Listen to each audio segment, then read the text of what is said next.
یہ اس وقت کی بات ہے جب یہ مسلمان نہیں ہوئے تھے، اور کہا اے قوم کے لوگوں، کیا تم مجھ پر باپ کی طرح شفقت نہیں کرتے؟ سب نے کہا کیوں نہیں، ضرور آپ سے پیار کرتے ہیں۔ عروہ نے کہا کیا میں بیٹے کی طرح تمہارا خیر خواہ نہیں ہوں؟ انہوں نے کہا کیوں نہیں ہے۔ عروہ نے پھر کہا تم لوگ مجھ پر کسی قسم کی تہمت لگا سکتے ہو؟ انہوں نے کہا نہیں۔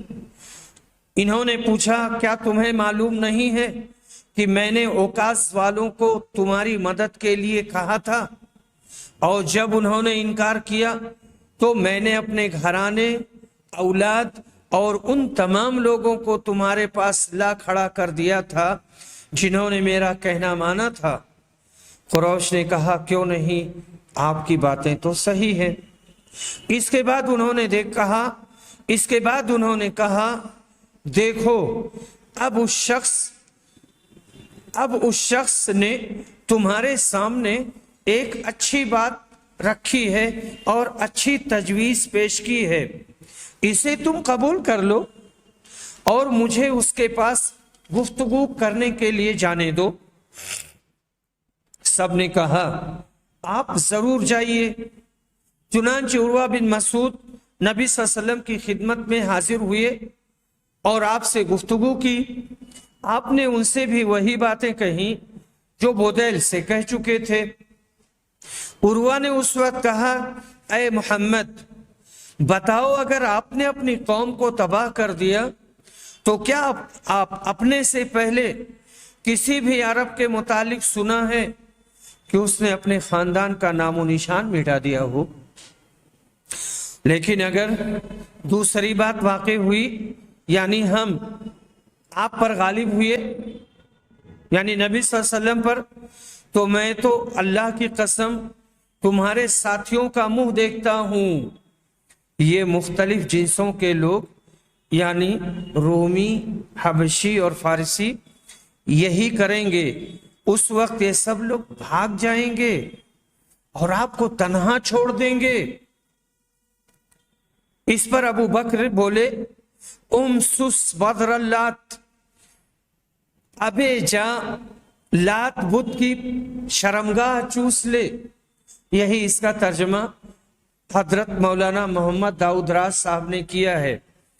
امسس مانے چوسنا، بصر اللات لات کی شرمگاہ۔ کیا ہم رسول صلی اللہ علیہ وسلم کے پاس سے بھاگ جائیں گے اور آپ کو تنہا چھوڑ دیں گے؟ عروہ نے پوچھا یہ کون صاحب ہیں؟ لوگوں نے بتایا کہ ابو بکر ہیں۔ عروہ نے کہا اس ذات کی قسم جس کے ہاتھ میں میری جان ہے، اگر تمہارا مجھ پر ایک احسان نہ ہوتا جس کا اب تک میں بدلہ نہیں دے سکا ہوں تو تمہیں ضرور جواب دیتا۔ بیان کیا کہ وہ نبی صلی اللہ علیہ وسلم سے پھر گفتگو کرنے لگے اور گفتگو کرتے ہوئے آپ کی داڑھی مبارک پکڑ لیا کرتے تھے۔ مغیرہ بن شعبہ نبی صلی اللہ علیہ وسلم کے پاس کھڑے تھے، تلوار لٹکائے ہوئے اور سر پر ہیلمٹ اور خود پہنے ہوئے۔ عروہ جب بھی نبی صلی اللہ علیہ وسلم کی داڑھی مبارک کی طرف ہاتھ لے جاتے تو مغیرہ اپنی تلوار کے دستے سے اس کو مارتے اور اسے کہتے کہ رسول اللہ صلی اللہ علیہ وسلم کی داڑھی سے اپنا ہاتھ الگ رکھ۔ عروہ نے اپنا سر اٹھایا اور پوچھا یہ کون ہے؟ لوگوں نے بتایا کہ مغیرہ بن شعبہ ہیں یہ۔ عروہ نے انہیں مخاطب کر کے کہا اے دغاباز، کیا میں نے تیری دغابازی کی سزا تجھ کو نہیں، کیا میں نے تیری دغابازی کی سزا سے تجھ کو نہیں بچایا تھا؟ اصل میں مغیرہ اسلام لانے سے پہلے جاہلیت میں ایک قوم کے ساتھ رہتے تھے، پھر ان سب کو قتل کر کے ان کا مال لے لیا تھا۔ اس کے بعد مدینہ آئے اور اسلام قبول کر لیا، حلقہ بگوش اسلام ہو گئے۔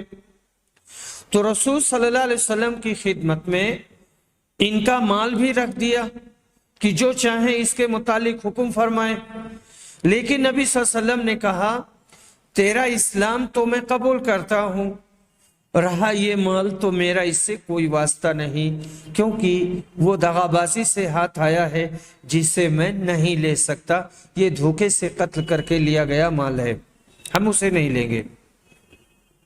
پھر عروہ گھور کر رسول اکرم کے اصحاب کی نقل و حرکت دیکھتے رہے۔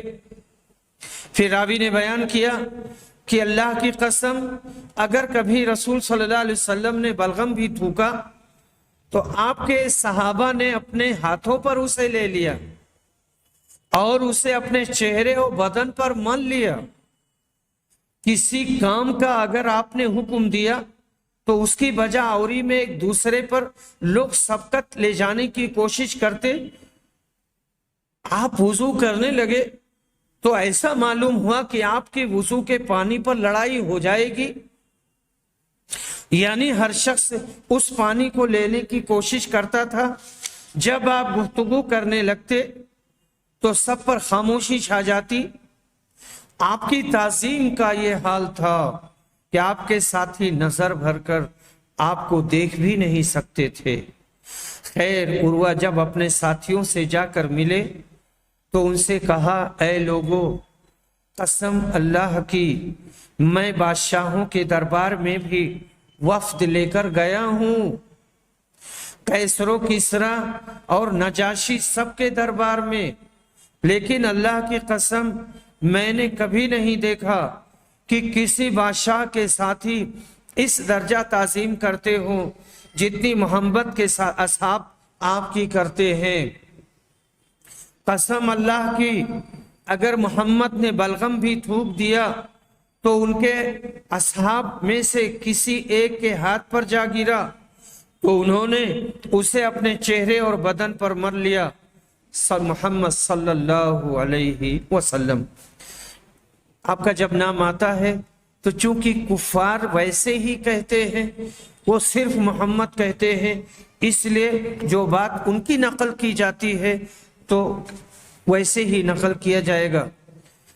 آپ نے انہیں اگر کوئی حکم دیا تو ہر شخص نے اسے بجا لانے میں ایک دوسرے پر سبقت کی کوشش کی۔ آپ نے اگر وضو کیا تو ایسا معلوم ہوتا کہ آپ کے وضو پر لڑائی ہو جائے گی۔ آپ نے جب گفتگو شروع کی تو ہر طرف خاموشی چھا گئی۔ ان کے دلوں میں آپ کی تعظیم کا یہ عالم تھا کہ آپ کو نظر بھر کر بھی نہیں دیکھ سکتے۔ انہوں نے تمہارے سامنے ایک بھلی صورت رکھی ہے، تمہیں چاہیے کہ اسے قبول کر لو۔ اس پر بنو کنانہ کا ایک شخص بولا کہ اچھا مجھے بھی ان کے یہاں جانے دو۔ لوگوں نے کہا تم بھی جا سکتے ہو۔ جب یہ رسول اللہ صلی اللہ علیہ وسلم اور آپ کے اصحاب کے قریب پہنچے تو نبی اکرم نے کہا فرمایا کہ یہ فلاں شخص ہے، ایک ایسی قوم کا فرد جو بیت اللہ کی قربانی کے جانوروں کی تعظیم کرتے ہیں، اس لیے قربانی کے جانور اس کے سامنے کر دو۔ صحابہ نے قربانی کے جانور اس کے سامنے کر دیے اور لبیک کہتے ہوئے اس کا استقبال کیا۔ جب اس نے یہ منظر دیکھا تو کہنے لگا سبحان اللہ، قطعاً مناسب نہیں ہے کہ ایسے لوگوں کو کعبہ سے روکا جائے۔ اس کے بعد قریش میں سے ایک دوسرا شخص مکرس بن حفص نامی کھڑا ہوا اور کہنے لگا کہ مجھے بھی ان کے یہاں جانے دو۔ سب نے کہا کہ تم بھی جا سکتے ہو۔ جب وہ نبی صلی اللہ علیہ وسلم اور صحابہ سے قریب ہوا تو آپ نے فرمایا یہ مکرس ہے، ایک بدترین شخص۔ پھر وہ نبی صلی اللہ علیہ وسلم سے بات کرنے لگا۔ ابھی وہ گفتگو کر ہی رہا تھا کہ سہیل بن عمر آ گیا۔ معمر نے بیان کیا کہ مجھے ایوب نے خبر دی اور انہیں اکرمہ نے کہ جب سہیل بن عمر آیا تو نبی اکرم نے نیک فالی کے طور پر فرمایا تمہارا معاملہ آسان ہو گیا۔ آسان سہل سے یہ معنی لیا اور نیک فال لیا۔ معمر نے بیان کیا کہ زہری نے اپنی حدیث میں اس طرح بیان کیا تھا کہ جب سہیل بن عمرو آیا تو کہنے لگا کہ ہمارے اور اپنے درمیان صلح کی ایک تحریر لکھ لو۔ چنانچہ نبی کریم صلی اللہ علیہ وسلم نے کاتب کو بلوایا اور فرمایا کہ لکھو بسم اللہ الرحمن الرحیم۔ سہیل کہنے لگا رحمان کو اللہ کی قسم میں نہیں جانتا کہ وہ کیا چیز ہے، البتہ تم یوں لکھ سکتے ہو بسمک اللہم، جیسے پہلے لکھا کرتے تھے۔ مسلمانوں نے کہا اللہ کی قسم ہمیں بسم اللہ الرحمن الرحیم کے سوا اور کوئی دوسرا جملہ نہ لکھنا چاہیے، لیکن نبی صلی اللہ علیہ وسلم نے کہا کہ بسمک اللہم ہی لکھنے دو۔ پھر آپ نے فرمایا یہ محمد رسول اللہ صلی اللہ علیہ وسلم کی طرف سے صلح نامہ کی دستاویز ہے۔ وآخر دعوانا ان الحمد للہ رب العالمین۔